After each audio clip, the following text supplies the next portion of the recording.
the other one? Amanda, is Glenn coming? Ready to go, sir? You got one on red, there we go. I'd like to call this meeting to order, Oconee County Real Estate Facilities Land Management Meeting. It is October 19th, 2021 at 4:30 here in Oconee County. We'll begin with a moment of silence, please.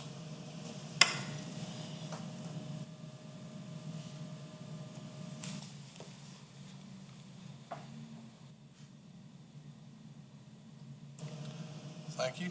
Mr. Root? Yes, sir. Pray with me if you'd like to.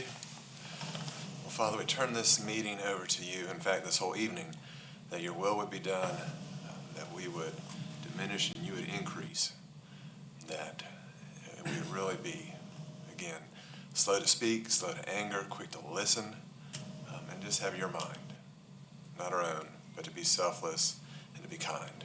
In your name I pray, amen. Miss Adams, will you lead us in the pledge? I pledge allegiance to the flag of the United States of America and to the republic for which it stands, one nation, under God, indivisible, with liberty and justice for all. Thank you. Need a motion to approve December 1st, 2020 minutes. So moved. I'll second it. Any changes, amendments? All in favor? Aye. All right, we'll jump right in here to Mr. Mike Wilson. You have the floor. Thank you. It's good to be back. It's hard to believe so many months have come up here. Yes, sir. Mike Wilson with Johnson Controls. I think I was here in February. A lot of times it expired, but it doesn't seem like it's that long ago. First thing we'd like to do is update you on our project and where we are with the energy savings project that we're doing across the county. I had Ed Novak with me. Ed is our project manager, and Ed has become a good friend, and he lives in New Orleans, and he has survived Hurricane Ida and still managed to come to Oconee County many times and stay on top of this work. So without further ado, I'm going to turn it over to Ed, and Ed, I won't steal any of your thunder, but he has lived a lot of his life touring the globe, competitively cycling, and he has pedaled many of the roads in the mountains of Oconee County already. So he's a big fan of the roads around here. So Ed, you want to come on up and talk about where we are? I'll leave this with you. So yeah, again, Ed Novak, Johnson Controls. I'm a construction manager for Johnson Controls Performance Infrastructure Division. I've been in construction for quite a long time on all sides: design, build, fabrication, run shops, all kinds of different things. This is a general overview. The Performance Infrastructure project for Oconee's been going great. I couldn't ask for better clients. You guys have been fantastic, and facilities people have been excellent to work with. We have a set of FIMs that we've been going through. We do lighting retrofits, HVAC retrofits, some controls, and we have a roofing piece also for that contract. Mr. Novak, could you please tell them again what PIMs are?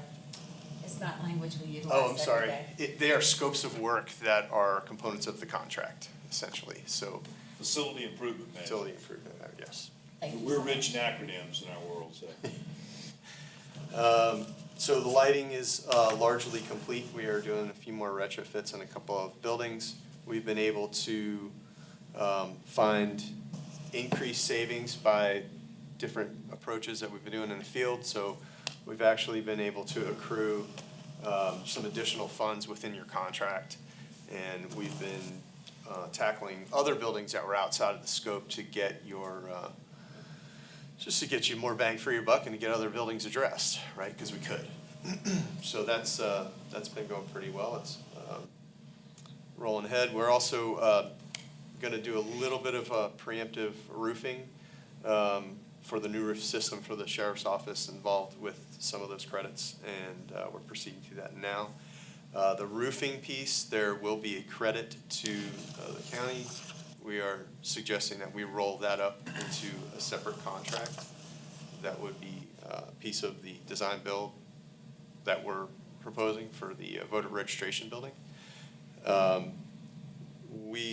For the voter registration building, we're proposing a buildings as a service. It's a kind of a Johnson Controls direction that we're beginning to evolve. So it would be a design, build, maintain scenario. So we'd work with you guys to make sure that, essentially your needs are addressed in whatever aspect, programmatic aspects, construction aspects, budgetary aspects. And then we put the entire package together over whatever duration we decide, like 30-year return. Building is maintained, it's an asset for you guys, and then it's turned over after about 30 years. And I think it's got about 95% or 90% of its useful life left, so. Ed, could you cover where we are today and Yes. on the energy performance contract and what we have left to do for the term substantial completion, I think, which is in Okay. early December, so. So we are probably, say we're about 75% complete. We are looking for a final completion date in mid-December. We're looking for a substantial completion date for early November. I've actually broken out the buildings into components for completion so that we could start getting you guys returns as soon as possible. So what we've done is we would take a FIM in a particular building and we would complete it and we'll turn it over to our measurement and verification guys, and they are it's operational, so you are seeing a return and we are actually putting that credit together. So it's kind of a progressive substantial completion so that we can begin those returns as soon as possible. Everything is currently on track. We have met, the typical can't get materials, can't get equipment, but we've juggled a lot of things around. We're currently working on the LEC. We're getting everything up there for the large split systems, and it's moving ahead. I doubt anybody's actually even noticed that we've done anything with the HVAC system because it kind of worked out really well with the weather and the way we timed it. So that was good. Great job. We've been really sensitive to phasing it too, based on what areas need to be operational, what your sensitive areas, who's working where. You guys have been really easy to work with, but we've also tried to make sure that we weren't messing up things for you too much. So continue to do that, and pretty much it. The update, right? I'll pick What's up the on the next roof part if you don't mind. Excuse me? I'll pick up on the sheriff's office roof part if you don't mind. Sure. Well, you don't know the history, you know the need now. Yes. So as you all know, and this has come to council in the past, the roof on the sheriff's office has been in need of replacement since 2016.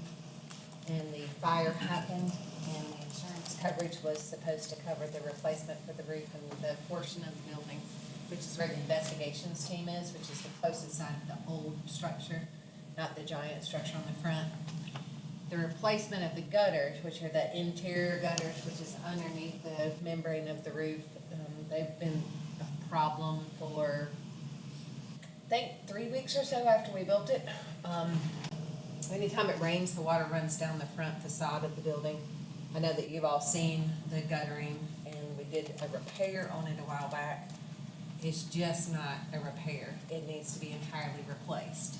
Our estimation from 2017, digging back through the files and records, this was an estimation, these were not actual quotes. Came in the range of $350,000. We had tried to hit a target amount in our contingency savings, anywhere we could save $5, $10, $12, $15.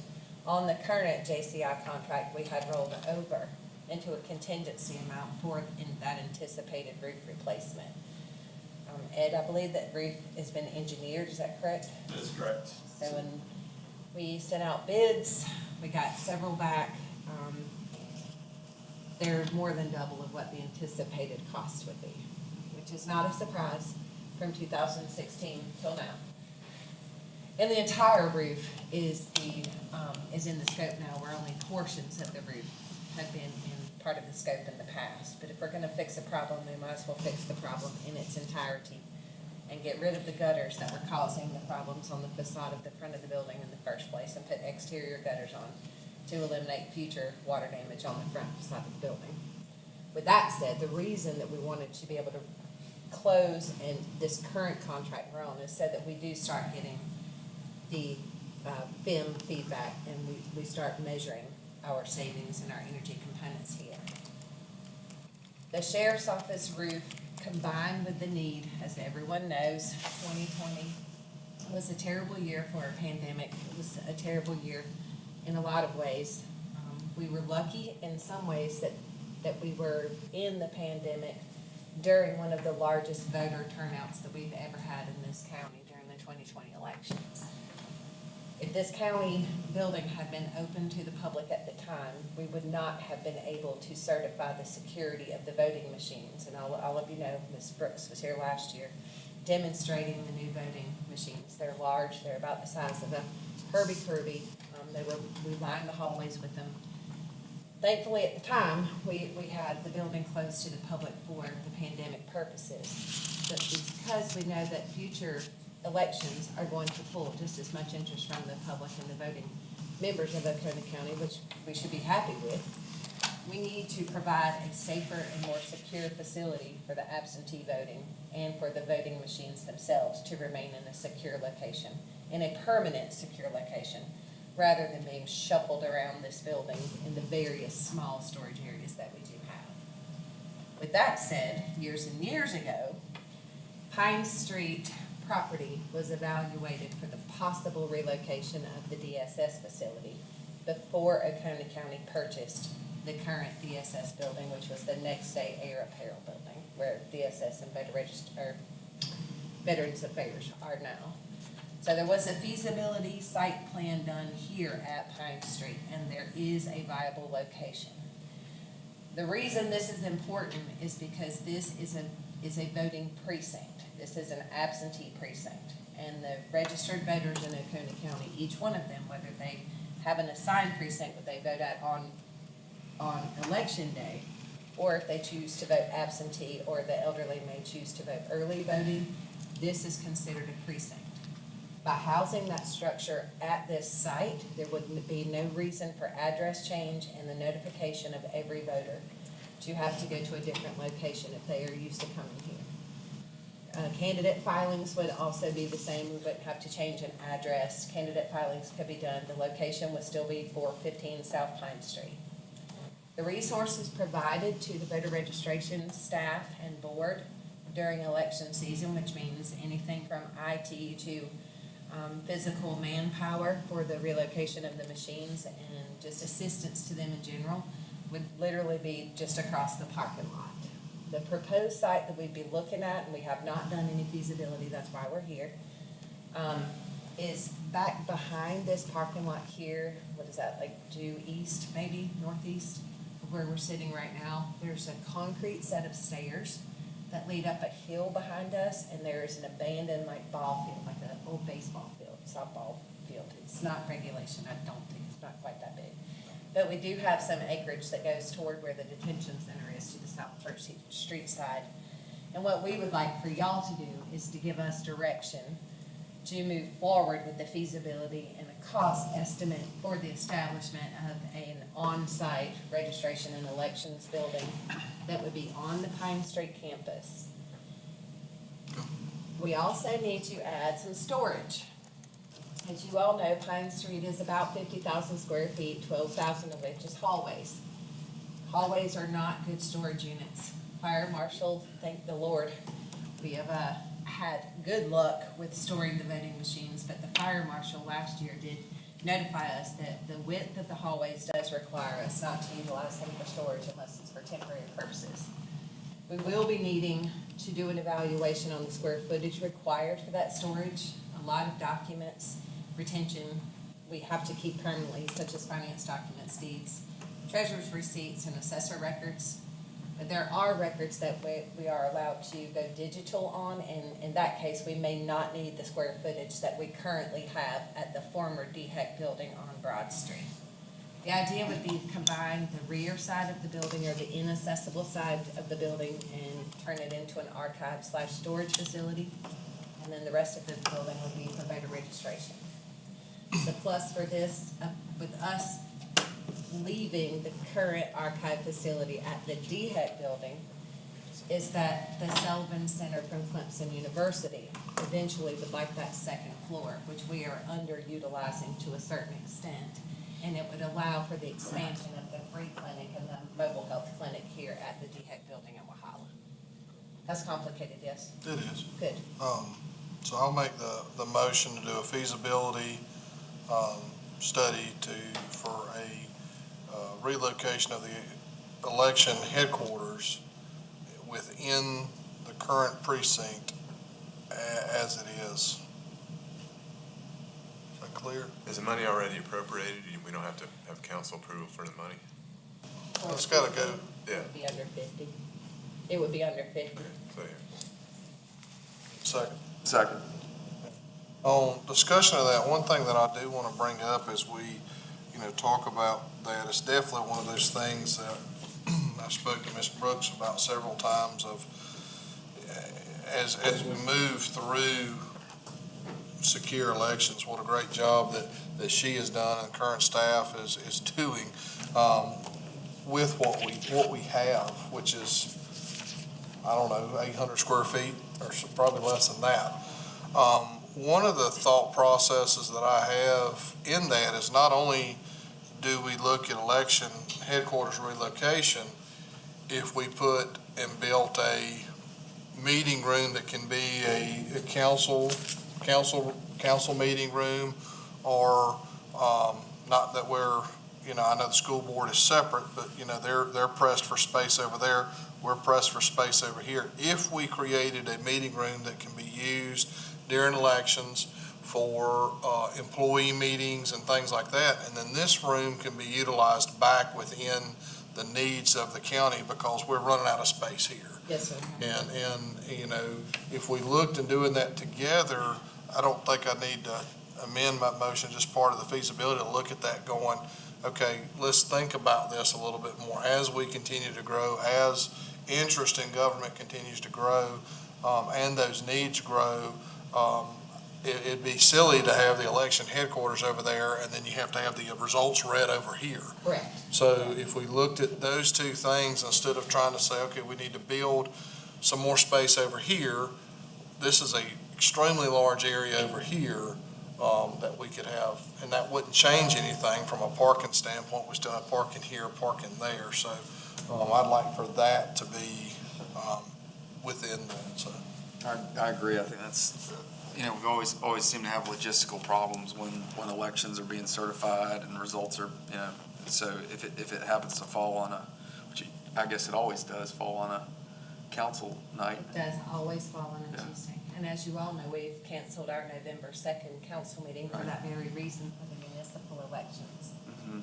With the number of people that like to attend on the evening of the elections for results, this room has proven in the past to be inadequate time and time again. Right. So we would be looking at adding a reading space, a storage facility, and office space as well for the staff. And I've just seen it, especially as we went through COVID, the ability to need temporary space for something can work through and utilize that space. So it's not just, hey, it's just for council. It's not. If people really understood the amount of meetings that take place from planning, from all of those things that, I think that will be very utilized in this county moving forward. So, any other discussion? No, I think that's a great idea. All in favor? Aye. Okay. Did you need a motion for the sheriff's office to refer that up to council for us to vote on that? Because that And the seems. sheriff's office, if we work this correctly, I'm really trying to just do things a little more efficiently than we had in the past. Instead of separating issues, let's look at our issues, let's look at how much money it's gonna take to get those issues into resolution and bring that back to you. Hopefully Ed, Mike, and I can figure out a way for us to get the credit that we're still working on in our current contract, and if we're looking at moving on to a new contract, put the sheriff's office roof and the construction of a new building into one combined contract. No motion, anything we, go ahead, All right. All right, anything else?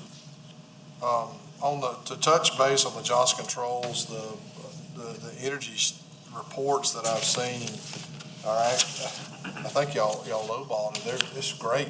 I think it's, the energy side of savings is phenomenal, so I just definitely it was a great selection in the company. Appreciate, all that y'all are doing. I know staff's doing a great job, but it's really doing more than anticipated. I knew it'd be good, Thanks, Councilman Davis.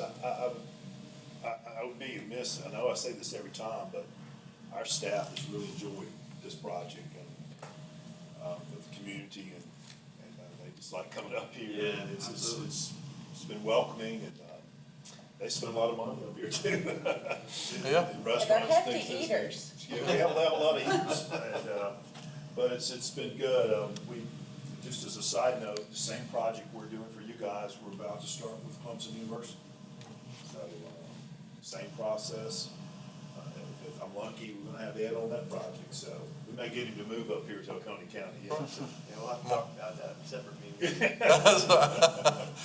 Mr. Davis, if I may. Yes, please. Just for the record, and I do think this is important, when we had our kickoff meetings and our planning meetings, we emphasized, meaning our staff, our team, our procurement team, administration, emphasized the importance of having local contractors be able to bid on some of the smaller projects here that the JCI team weren't hands-on doing themselves. And we got to work with some local contractors that we have been able to work with in the past, and it was very nice to know that we're putting our local folks in that bidding process and that they're here working on the building that they've worked on for 10 or 15 years now.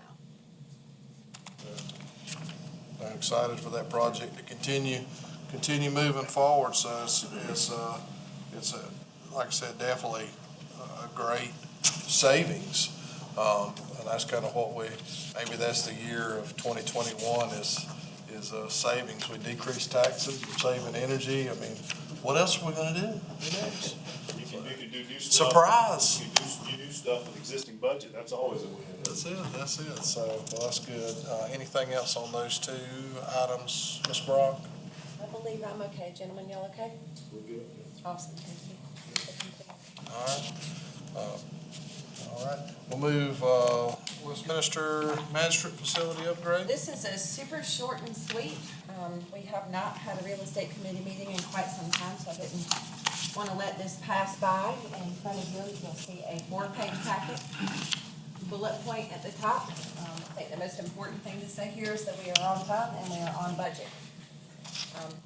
And that's something to be proud of. We have run into some unforeseens. As you'll see on the first page of your handout, this was the Kwanzaa hut that was found underneath, and it was in much worse condition. As we started demoing the exterior of the building, we realized that this was a good choice, that remodeling the former building just simply was not going to be an option for us. And this is site certified pictures. Our anticipated completion date is early 2022. There is a small, tiny chance we'll get in there at the end of the year, but we're aiming for early 2022. Currently working with the court staff to work on our interior options, paint color, that sort of thing, and the process of obtaining prices for some courtroom furnishings. As you know, we did save as much as we could out of the former church facility. A lot of those materials are still located in the auxiliary building that is on the same property. The benches, however, we could not feasibly recover. The cost of recovering the current benches that were in the church was greater than the cost of replacing them with current new benches. The benches there were very nice. It was just impossible to get a price that was affordable for us. The images here, as you'll see, of course, the first one was at that Kwanzaa building. Second one is the site once the building was raised and the ground was leveled. The third picture is the steel wall structure going up, which was very exciting for the city of Westminster. We got a lot of telephone calls with some really, really happy people seeing some movement there since it had been quite some time. And that final picture was taken just at the end of last week.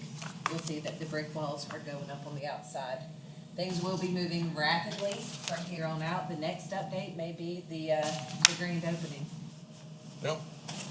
Well, it is exciting, and I think, when we did the study on renovation versus building new, I appreciate the council making the choice to build new. It's definitely going to save us in the long run, and this is something that probably should have been taken care of 10 years ago, and it would have saved a lot of money, but I wasn't on council 10 years ago, so as soon as, I was on, we made it a priority and stuck with it and pushed through it. And, we sit today with taking down a dilapidated building that was going to continue to become a huge eyesore.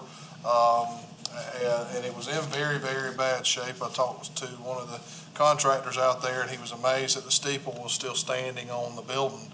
And so, as he stated, it was amazing that, that thing hadn't even fell out in the road or fell into it. So, I appreciate, council's willingness to listen to what my opinion was, and take down a building and really make a change in the community entrance. And that's exactly what it's doing. It's relocated the sight line that exits that road, which is very, very important because the amount of, the power trucks that come in and out of there, you can at least see down the road now, as before you could not see down the road. So very appreciative of the work Trail has done to make sure to offset that. And, Tronda and Katie with procurement have spent countless time going through with them. And it's a great project, and I really appreciate the support that we got on this moving forward. And I think halfway you'd go through there and everybody would be out there picking up bricks and